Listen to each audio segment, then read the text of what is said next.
So you study for the exam relentlessly for months, put in all the effort, you sacrifice your time, sacrifice people in your life, you sacrifice your fun, your joy. Waited 30 days just to see your score. Open it up, see your score. That is several points below what you expected, what you wanted, and what you think you deserved. Now what?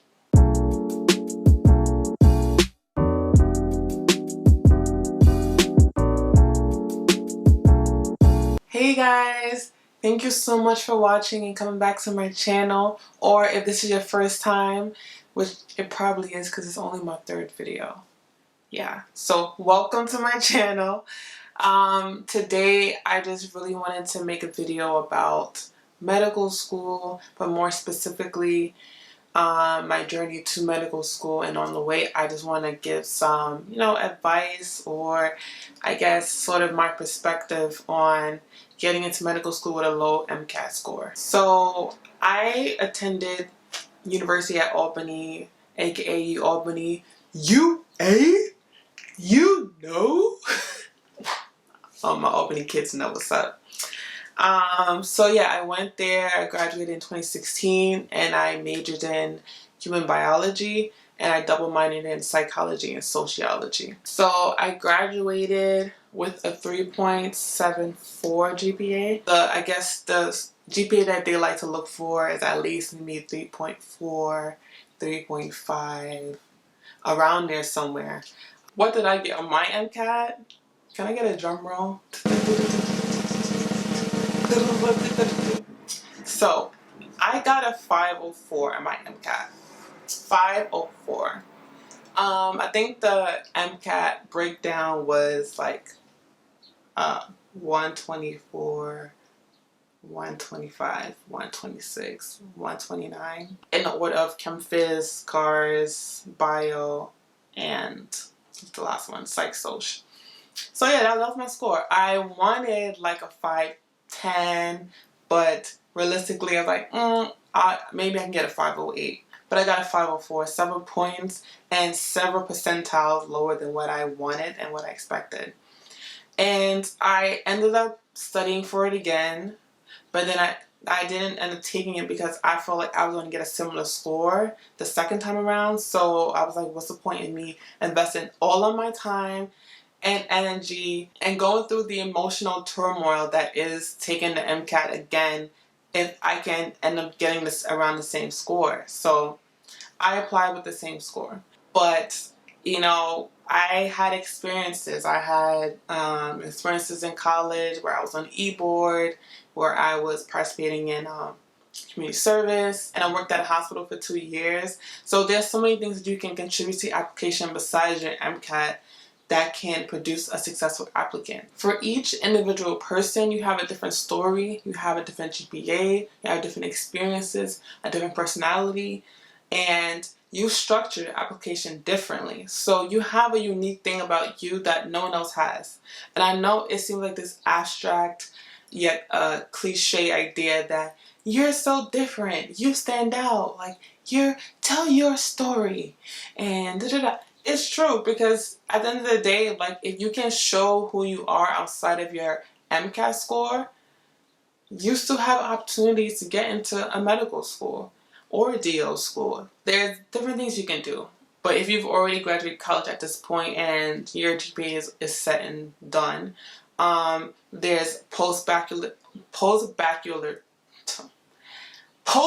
programs and there's master's programs, things of that nature that can showcase your academic capabilities besides just your score in MCAT. Those are things that add to the academic portion of your application.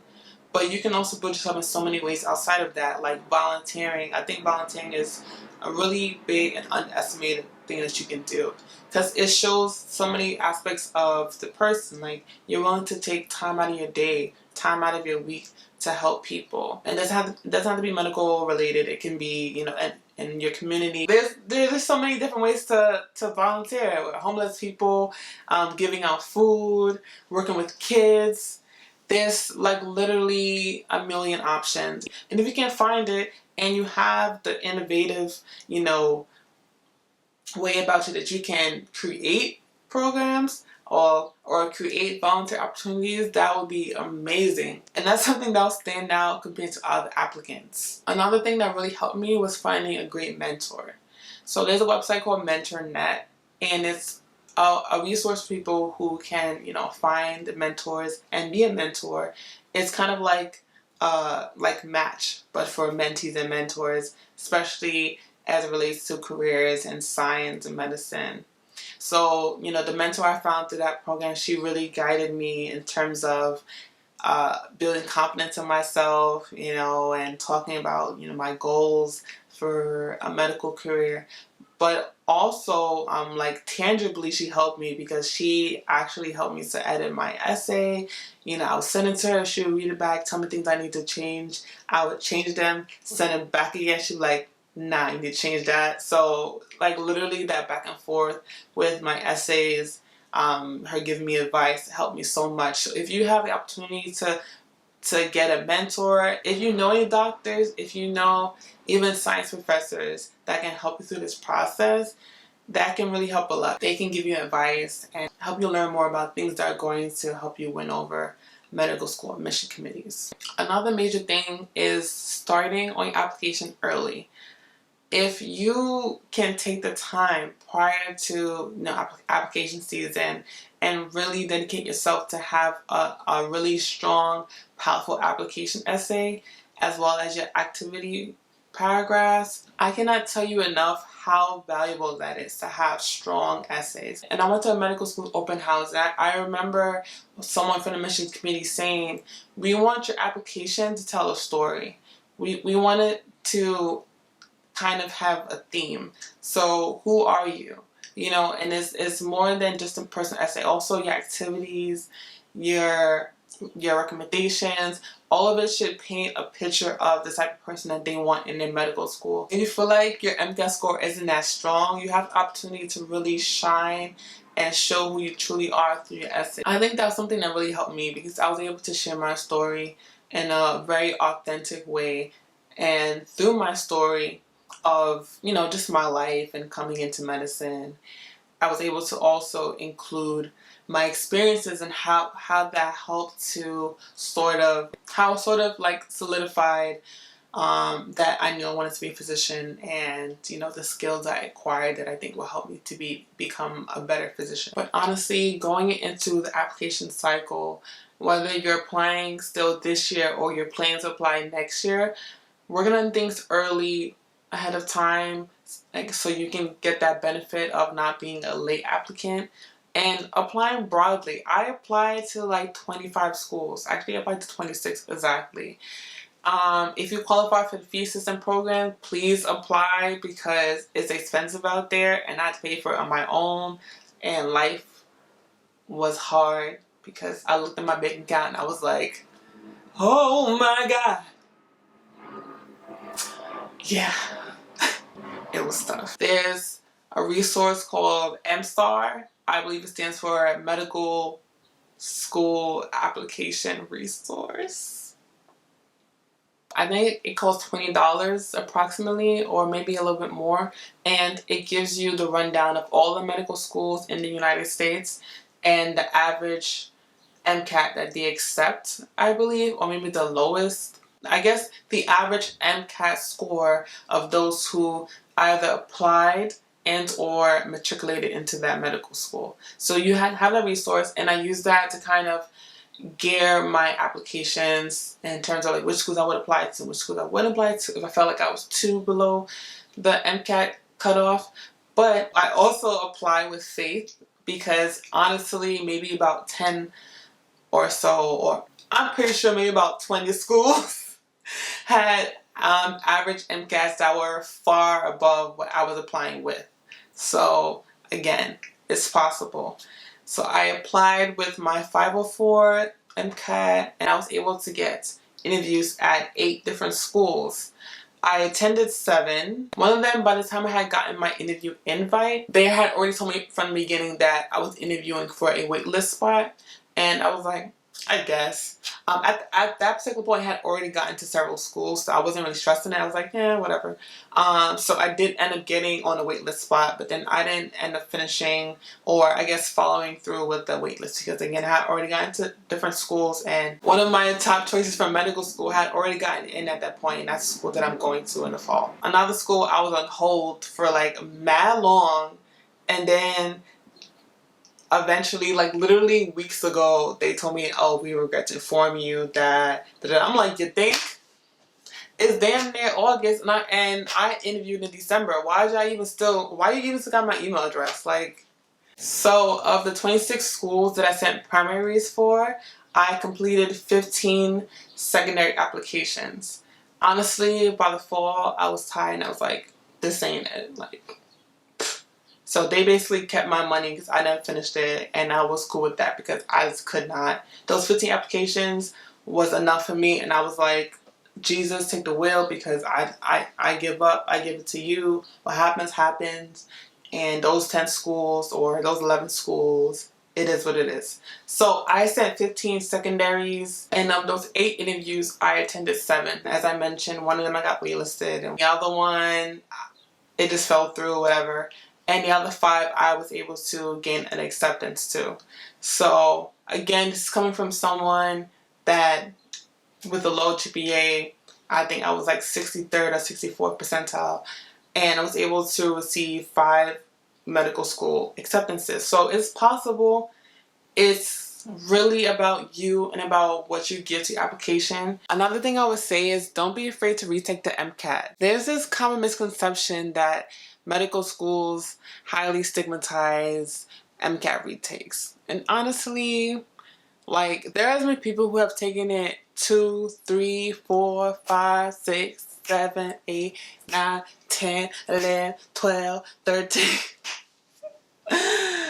I crack myself up. But there's been people who've taken it multiple times and still have been very successful and are successful doctors today, like, and more than twice. I think also we think, oh, maybe I can only take 2 times, but I can't take it more than 2 because then I will never get into medical school. Do what you gotta do. Like, do what you have to do to be successful. But again, in taking them multiple times, do make sure that with each attempt, obviously you're not going to plan to take it 3 times. But if it comes to that, make sure that between each attempt, you're constantly working on which areas you could have done better with, whether it's scheduling your time better, whether it's doing more practice questions or reviewing more content, or taking practice exams in an exam-like environment. There's many ways to improve in between exams, especially if there's a particular section in which you struggle in. And in between those exams, definitely work towards that. But don't be afraid, or don't think that it's the end all be all if you take it once and you can never take it again. You who are watching this video, yes, it's possible. I know you're sitting there thinking, oh, but in my case, in my situation, yes, everyone's different, but it's up to you to be able to maneuver around the faults in your application, or be able to build up certain areas so that it can outshine areas in which you may not be the best, or you may not have had the best grades in undergraduate school. Again, like I mentioned, there's the post-bac, there's masters. Sometimes you're going to take scientific courses and have those grades. It doesn't even have to be a part of a formal program. But don't give up on yourself. When is the last time you heard a patient ever ask their doctor, how many times did you take the MCAT? Or what was your MCAT score? Or what did you get in the Chem Phys section? No, at the end of the day, when patients come to a hospital or a clinic or any service of patient care, they just want to be, treated. They just want their health condition to be taken care of. They're not concerned necessarily with how you do on your MCAT. So this test is just a minor step that you have to take in order to progress to the next, area, which is medical school. But definitely don't allow it to break your spirit. Don't allow it to interfere with the career that you dreamt of your whole entire life. If you're like me and you're someone who always wanted to be a doctor, but the MCAT has literally been the reason why I feel like you can be, put your best foot forward, hope for the best, and be confident. When I was applying for medical school last year and I will Google, oh, like, is it possible to get into medical school with a low MCAT score, or what are the chances, and yada yada yada, and do. Coming into the application cycle with a 504, knowing that it was in the 63rd or 62nd percentile, it definitely was discouraging. So I definitely understand if you're coming from a place of, not knowing whether or not you're good enough, or whether or not admissions committee would think you're good enough. If you dedicate your time and energy throughout college, after college, through work experiences, volunteer experiences, your essays, your skills that you showed throughout your secondaries and things of that nature, you can show that you're so much more than that. So I would just say, really evaluate yourself on a full spectrum and don't limit yourself to the MCAT. Just keep putting yourself out there. I know it's vulnerable to put yourself in a position to get rejected, or to not succeed in the way you want to. But if this is something that you really want, I highly encourage you to just keep pushing, keep applying, and yeah. Thank you so much for watching. I hope that you learned something. I hope that you gained something from this video, that you smiled, laughed, did all of the above. Please make sure that you like, comment, and subscribe. See you in my next video.